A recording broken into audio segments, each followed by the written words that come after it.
ఏంటి అసలు సెటిల్మెంట్ గొడవ ఏంటి, అది ఏంటి, దీనికంటే బిఫోర్ జీవితం ఏంటి అసలు? ఏం లేదు, నీకు తెలియంది కాదు.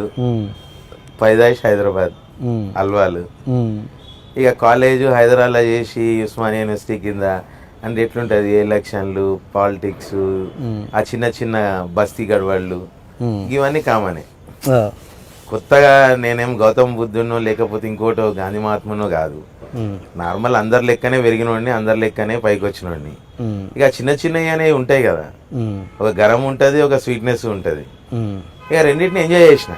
ఇక అప్పుడు ఆ ఫ్లోలో, కాలేజ్ ఫ్లోలో యూత్ అన్నప్పుడు ఎట్లుంటుంది, ఇక కాలేజ్ పోతున్నామంటే ఏం రాబోయ్ అంటే ఏం రాబోయ్, ఏం రా ఎక్కువ తనాయిస్తున్నాం, ఇవన్నీ ఉంటాయి కదా. అట్లా అట్లా తెలియకుండా ఒక జోన్లోకి వెళ్ళిపోయింటి.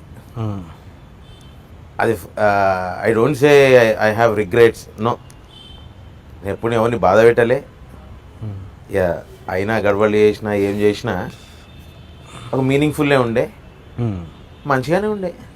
అంటే ఓకే, ఆ మాత్రము బ్యాచులర్ అనేది ప్రతి ఒక్క లైఫ్లో ఉంటుంది. బట్ నీ మాట్లాడుతున్న సెటిల్మెంట్స్ అంత రేంజ్ అంటే అది మామూలు కాలేజ్ స్టూడెంట్ ఏం చేయడుగా. అట్లేం లేదు, ఉంటాయి కదా చిన్న చిన్నవి ఉంటాయి. ఎట్లాంటి సెటిల్మెంట్ చేస్తాడు? పెద్ద సెటిల్మెంట్లు ఏం కాదు. నాకు నడుమ బిజినెస్ కూడా ఉండే, కలెక్షన్ ఏజెన్సీస్ గిట్ట ఉండే. Okay, హెచ్డిఎఫ్సికి, ఎయిర్టెల్వి collection